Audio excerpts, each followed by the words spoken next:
Good afternoon, everybody. Good afternoon. Welcome to our family meeting tonight. And my name is Craig. I am one of the recovery coaches here tonight and here at Capital Recovery Center. And I see we have a surprise guest, Joe Marr. Hi. How are you? Good to see you. I'm glad you was Nice to able see to you also. We have someone here. He's in the background. You may not be able to see him, but you can definitely hear him. You want to introduce yourself? Your first name? William. Williams. All right. And so Williams, welcome as well. And so tonight, without further ado, we're going to be talking about. You can see you, please. Come on, Joe Marr. My laptop fell. All right, no problem. And so tonight, once again, my name is Craig. I'm someone who's in recovery. I've been in recovery for a while now. And so tonight, we're going to be sharing a good topic. I think this is going to be very valuable to all of us because I know I can relate to a lot of this information on here. And so tonight, we're going to be talking about, as you can see, it's rolling at the bottom of your screen. Family First Intervention Professionals Come to You. And this article is brought to us by FamilyIntervention.com. And so I'm not going to ask Will to read tonight unless he want to read. If not, I'll be doing all of the reading. All right? All right, good. All right, so we're going to start off by the first topic. What enabling provides a family system, right? What enabling provides a family system? The article says a person enables for various reasons, often having little to do with the person suffering from a substance use disorder. Most people understand enabling a substance user often takes away their ability to face consequences. The question is not so much what is the enabling providing for the substance user. It is more so what is it providing to the enabler? Good question. All right. What is it providing to the enabler? All right. And so we go a little further and dive a little deeper and find out what exactly enabler consists of. Family focused strategies for addiction and mental health intervention. Addiction affects family members differently than you may think. Now, the reason we talk about family in this recovery support group is that a lot of time and oftentimes family members get overlooked. And so we know that addiction is a disease. It not only affects the individual, but it also affects the family. The article says when a loved one begins to use drugs or alcohol, their relationship with others began to change. Everyone reacts to addiction in their own way. However, a substance use disorder often brings more problems and devastation into the home. Is it the family member with the substance use causing the chaos and confusion? Question. Could it not also be the family member's attention to the substance user that is causing the maladaptive roles to form and the resentment with one another that follow? That word maladaptive. Anyone? Do you know, Jamal? Let me ask you. Do you know what that word maladaptive means? If you don't know, it's okay. So maladaptive seems like something that's not healthy that you adapt to because Ooh, regular. you were too. Oh, I know you. That's that college education. That's right. Maladaptive is unhealthy behavior. That's right. You're on point. I like that in you. All right. And so that's exactly what it means. The maladaptive. So we want to deal with the adaptive behavior, the healthy aspect.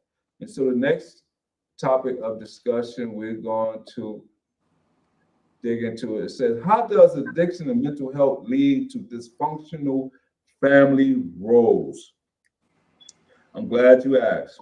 The article says, if I were to ask a room full of people who or what is the problem, they would almost inevitably say the addict or alcoholic and their behaviors. Although that is undeniably true, is it the only problem? Family members' underlying resentments and anxiety causes them to be as much, if not more, frustrated with the primary enabler and others within the system. This often causes the other family members to fight and be at odds with others' views and suggestions. The primary enabler can cause an internal struggle for the attention, affection, and approval that has been almost entirely given to their loved one with the addiction. All right. And so now all of a sudden, the enabler wants the attention when the attention should be focused on the person with the addiction, right? I believe that's what it's saying. Or am I right or am I wrong? It said the primary enabler can cause an internal struggle for the attention. And so the enabler, all right, and also wants the attention when the attention should be most of the time focused on the person who needs the help. The family often makes it about the alcoholic or drug addict, creating a diversion from some of the internal problems that needs to be addressed. Misplaced emotions, resentments of others, lack of education, acquired maladaptive coping skills, coupled with a lack of communication between family members is often the culprit. As a result, family members take on counterproductive roles within the family system to help them through. Families who are flooded risk being able to change effectively and unbiasedly due to misplaced emotions. This is often why just talking to them about stopping their addiction fails utterly. This approach does not address the big picture nor the underlying family member problems and only scratches the surface. I know that was a mouthful. That was deep. All right. All right. And so we have someone that's on the line, easily adapted to unhealthy situations. Shannon Johnson, thank you for that comment. Shannon is joining us via Facebook. And Shannon Johnson says, easily adapted to unhealthy situations. And so I guess that's when it talks about the maladaptive versus the adaptive behavior. All right. So the article, we're still talking about how does addiction and mental health lead to dysfunctional family roles. All right. Are you still with me, Jamal? Yes. Okay, good. So it says substance use disorder causes family members to take on maladaptive coping skills, right? And become flooded in their ability to make rational, effective decisions. All right. It says substance use disorders turn family members against one another. All right. And then it says family members start to acquire reason to avoid helping their loved ones.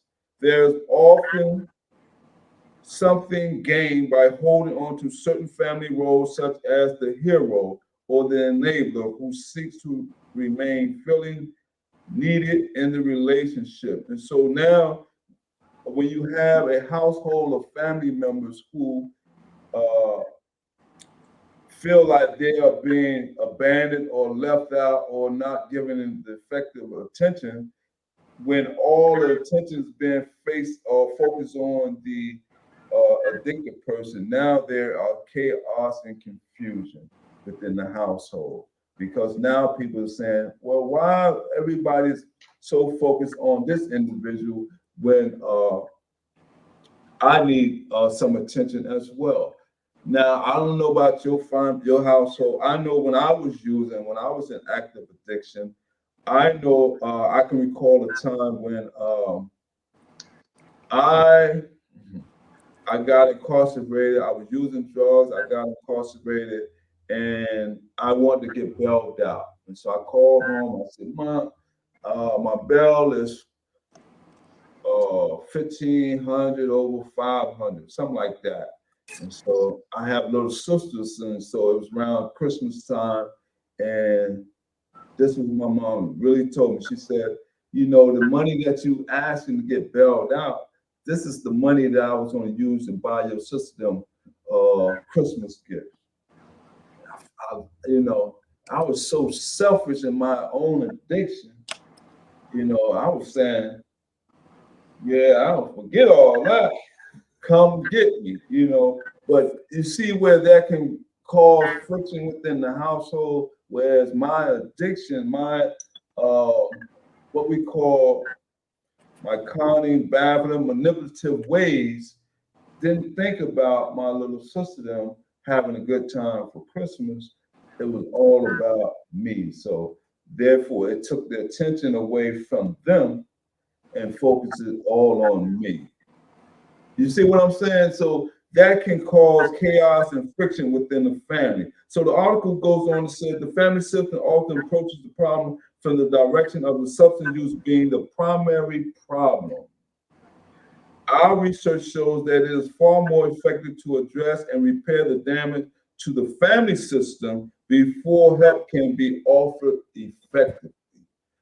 And so that's why it's so important to not only help the person with the addiction, but also get the whole family unit involved so that the family structure can uh, be informed of the addiction of the disease and also be able to be functional, a healthy relationship within the family within itself.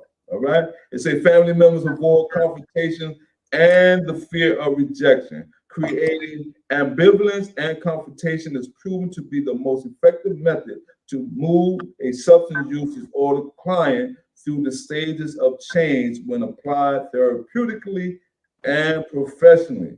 Now, this is something from what I just read, is that it's very important that when people are needing help, that need the help, need to get healthy, that the professional people need to be the ones who institute the method of how to get people healthy, whether it be a counselor, whether it be a therapist, whether it be someone who can administer the appropriate medication. That's why oftentimes when people go to detox, they always say that a medical person, staff, is available just in case something goes wrong.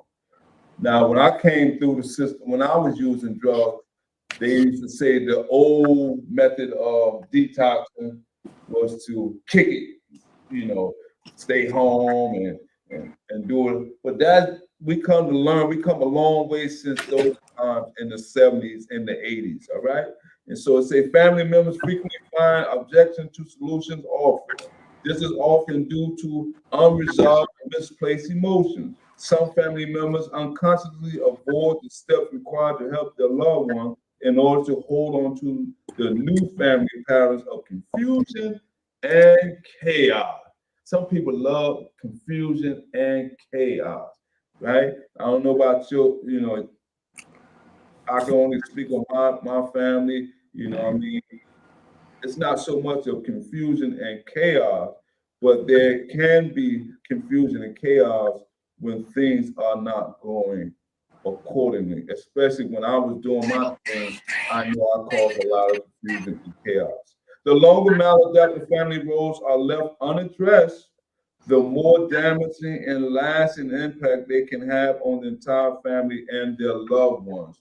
And so I'm a strong advocate of family getting counselor as well as the addicted person, because a lot of times people try to do it from their own perspective where they think their role or their advice is the best advice, and we don't want to.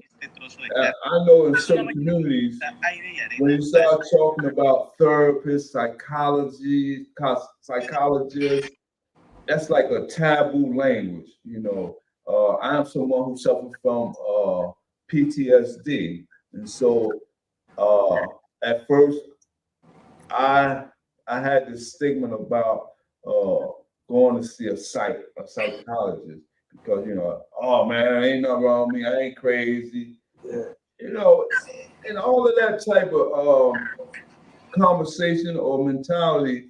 It would keep people stuck and not receiving the appropriate help that we need.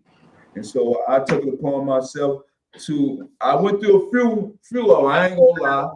I went to a few of them, and I I need to go back more. I'll be honest with you, but I'm still work. I am a work in progress. I don't know about you, Jamal.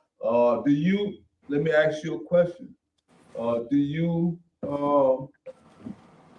do any type of therapy, anything, or do you think that? What are your view on seeking professional help? I mean, I agree with seeking professional help. Okay. If that's the method that's necessary to help you overcome whatever you're going through. Yeah, yeah. And so Yes. now we have this. We're in a new era where harm reduction is harm reduction methods uh, is looked at as a acceptable method from some people, and then they're from people from the what we say the hard knocks or the old school frame of reference. They don't believe in the harm reduction method. They believe in persons should go through detoxification, go through residential treatment, and figure it out through the coping tools that's being prescribed. And so sometimes people don't grasp the coping tools as easily as others, and because they struggle and they need something to help them maintain a balanced life.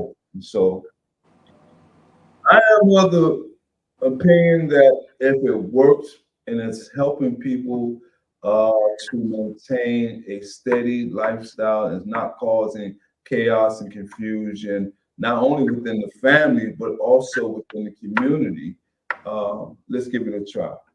That's just my perspective. All right. It says, so we're still on how does addiction and mental health lead to dysfunctional family roles? The last bullet, it says family members often blame the addiction as the cause of the family problems, when the problems more frequently stems from the family members reacting to the other family roles. All right, that's some good stuff right there. I don't know about you.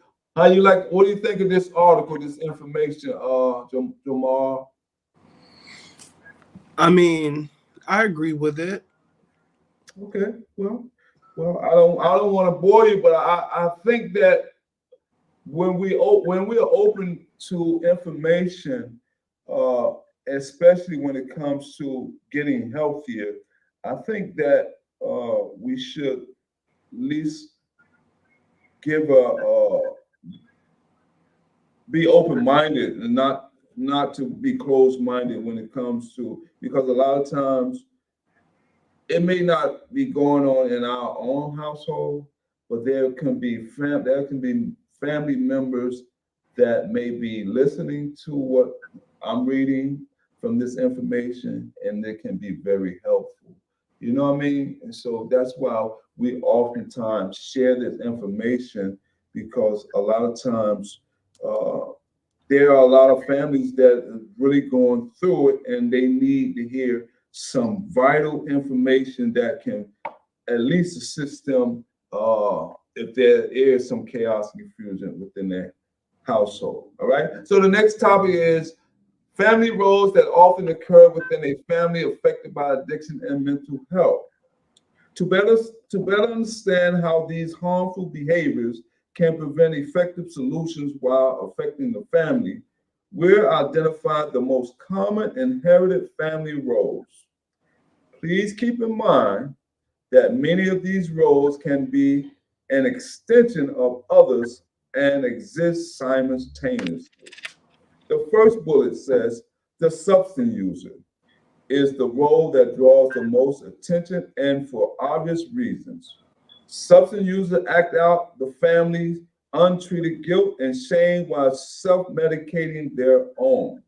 The chaos they create forces all others to react to it.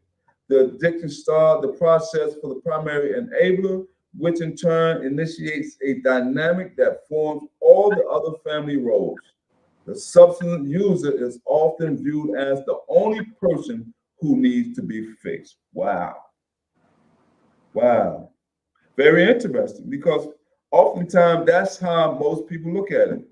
I don't have a drug problem. I'm not using. I get up and go to work. I go to school. I do what's right, But all the while, we all are not perfect. So we may have flaws. And so we may need to be aware of where and how can we understand the addiction itself.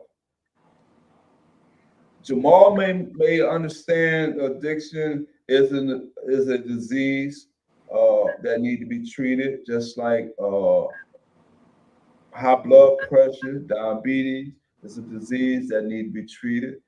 Will might understand that addiction is a disease. I may come from the same perspective, you know, but there may be some people who has a closed mind. They say, you know what, that is a choice that people don't just wake up and say, I want to use drugs. Oftentimes, there can be some underlying issues. There can be some trauma that has never been addressed fully. And so, therefore, it's not that the person that with the addiction just need or deserve all the attention. The person who may not be using may be experiencing some trauma within themselves and who never ever once took the time out to find some type of therapy for themselves. And so that's where the mix-up can be equated. A family almost never realized this isn't true until the substance user enter a rehabilitation facility. Once the substance user is removed from the family system, the roles played by others further degrade, and the family starts to break down. Unfortunately, this is a temporary situation as the family works its way back to a sense of normalcy, learning to operate without the chaos and reactivity caused by the substance user and others playing roles. The sooner family members enter their own recovery, let me read that again. The sooner family members enter their own recovery, the sooner they can start to function as a healthy family again. So we all may be needing some type of recovery. Addiction ain't just drug related. It can be shopping. Oftentimes, we hear women like to shop. Amazon. Oh, I don't feel good if I ain't shopping. Some people may have an eating addiction. I got to have my ice cream, double dip, this, that, and the other, every Friday, when I get off work or my pizza, whatever it may be. So there is not just so much on the alcohol or the drugs. There can be a gambling addiction. I got to play my lottery. I got to go to the casino. And so we just want to be open-minded on addiction. All right, let's get back to it. I'm not going to hold you too long. All right, and so the next bullet talks about the primary enabler. This role, primary function, is to react to the substance users. We're talking about the primary enabler. What ensues is denial, minimization, excuses, and attempt to manage a failing family system, all the while continuing to provide comfort and care for the substance user.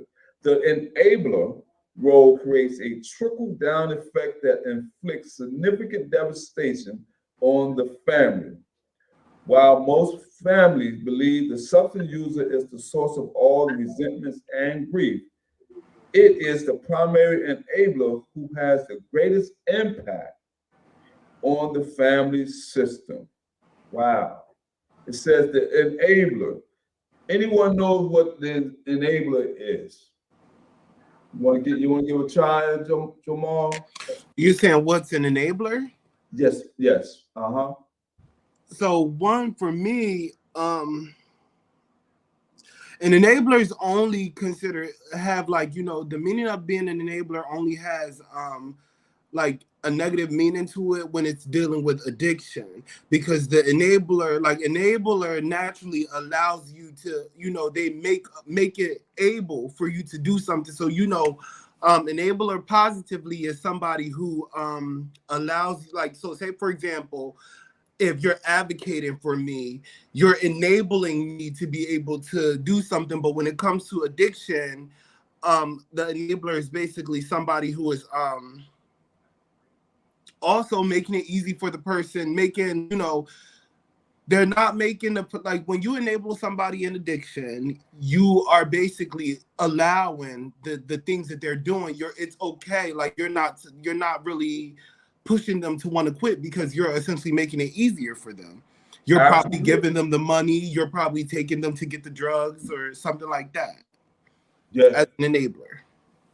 Well said. And I like the way you gave it from a dual perspective. One from a positive perspective. One is advocating to help someone gain their capital recovery.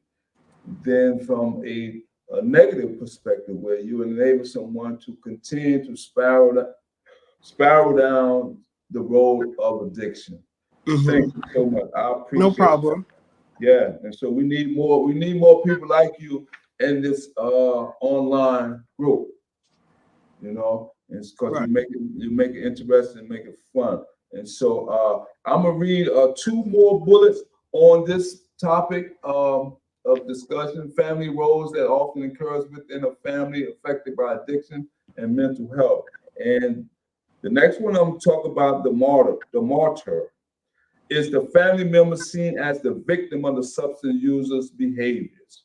The martyr is the one who screams for help and then rejects help when offered. In a group setting, this person can be seen as the yeah, but client. Although martyrs are truly affected, their fear of change and what will happen to them resulting from an intervention or their loved ones seeking treatment is prioritized. The martyr may think, for an example, if the loved one leaves for treatment, how will I pay my bills? The martyr is not a bad person, but is terrified by the prospect of a new normal, excuse me. Martyrs may not even realize the true reason for their objection to an intervention. The question the martyr often struggles with internally is, what happens to me if the substance user improves? Wow, ain't that something? What happened to me if the substance user improves? What way to look at that? Me. Is that a selfish perspective? Well, all right. I mean, come on, man. It ain't all about, I think it's almost like an egotistical, self-centered type person. Don't worry about what's going on with them. As long as I get what I want when I want it. The next one we're going to talk about the hero. This is the hero of the family. The hero is an overachiever, a perfectionist with little ability to listen to and follow suggestions from professionals or others. The hero seeks unconsciously to sabotage efforts to help the substance user. In doing so, others are prevented from improving the situation and ending their roles. Heroes impede others' effort to be in control from becoming instead of them. the savior and shining star of the family. All right. The hero has to be seen as the one who fixes the problem and thus is resentful of the primary enabler. The substance user does well one day and the enabler is overjoyed. The hero has several accomplishments for many days, but earns far less recognition. Heroes are angry and medicate their feelings with perfectionism. As with the martyr, there is a hidden agenda.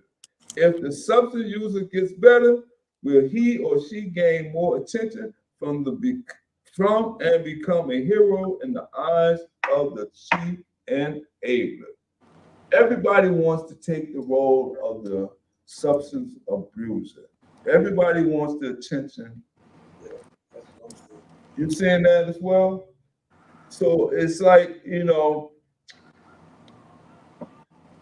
if I'm not the martyr, if I'm not getting my way, if I'm not the hero, I'm not getting my way. It's like, me. While all the while, everybody needs recovery from something. And so it's not all about one person getting all the attention. It's not about one person receiving all the help. In a family structure, everyone needs to get better and everyone needs to assist. It's as it's a team. It's as a team sport or a team player, whether we are in the employment field, whether we are in academics.